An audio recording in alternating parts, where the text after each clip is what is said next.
Okay, this will be our last video of Markov chain Monte Carlo. So a big question then is, when do you take the next estimate? So how do you know how many steps to allow our flicked particle to move through space before we stop and make that our proposed movement? That's always been a tricky question. But what the people developing Stan are using is what's called NUTS, or the No U-Turn Sampler. So what this does is just a modification of the Hamiltonian Monte Carlo, where what they do is they actually simulate flicking the particle in both directions. And then that way they can see at what point would it turn around.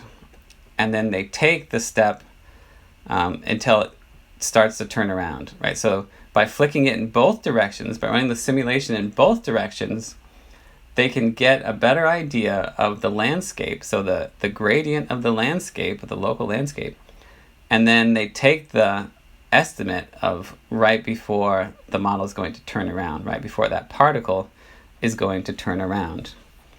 And so we'll take a look at how that works at this website again.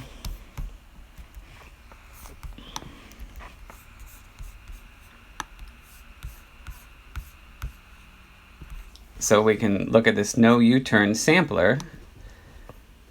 And again, so let's start out just looking at a standard distribution, so just one peak. And we'll slow it down. So what it's doing, so same as before, it's proposing a flick in a certain direction at a certain speed based on the length of the arrow.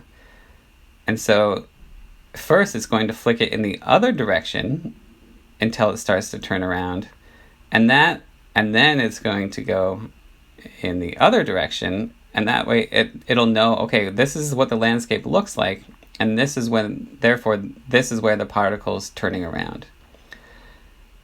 And so that change, so knowing when it's really turning around, that's when it's going to stop. So it's going to say, okay, when this particle is about to turn around, that's going to be our proposed step, and then it's going to evaluate whether or not to take that step or not. And again, this makes this algorithm even more efficient than the regular Hamiltonian Monte Carlo, just because it makes determining where to make the proposed steps, it makes that process much more efficient.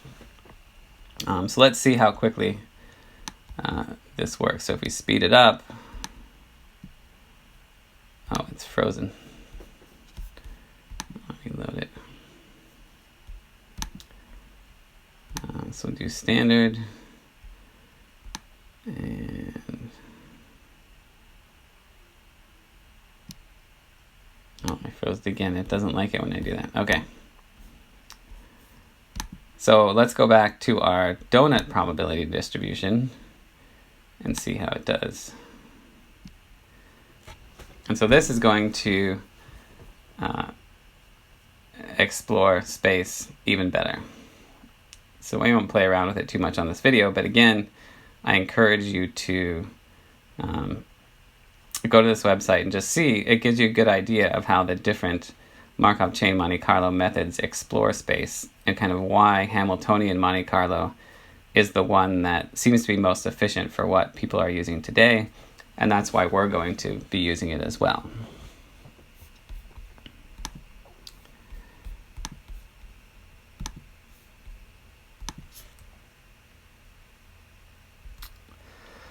Okay, one aspect about Hamiltonian Monte Carlo that's different from some of the things we've been talking about is that it doesn't have a burn-in.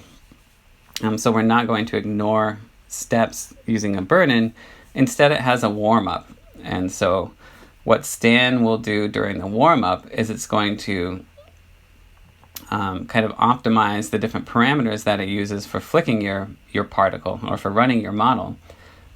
And so that includes the size of each step along the flicked path, the mass of the particle, and things like that. So it spends a little bit of time doing these calculations, and then of course we won't use this warm-up period to develop our estimates. And again, I'll show you later, we'll look at some diagnostics to see how quickly Stan was able to identify these, so how long the warm-up period was and things like that. So we'll be able to evaluate our model's performance so that we know that the model is actually performing well and that our model is exploring space well. Okay, so that's it for Bayesian statistics and Markov chain Monte Carlo methods. I realize that Markov chain Monte Carlo, it's quite complicated. And yeah, all I can say, kind of the more you think about it, it starts to make sense over time, but it often does take a little bit of struggling with the ideas for it to really make sense. But again, I mean, this is really important for you to bring questions to class time, right? And we can discuss this as much or as little as is needed for these ideas to make sense to you. Because it is important for them to make sense, not just the Markov chain Monte Carlo part, but just the general ideas behind the Bayesian analysis part as well. Okay, that's it for the videos for this week. I'll see you at class.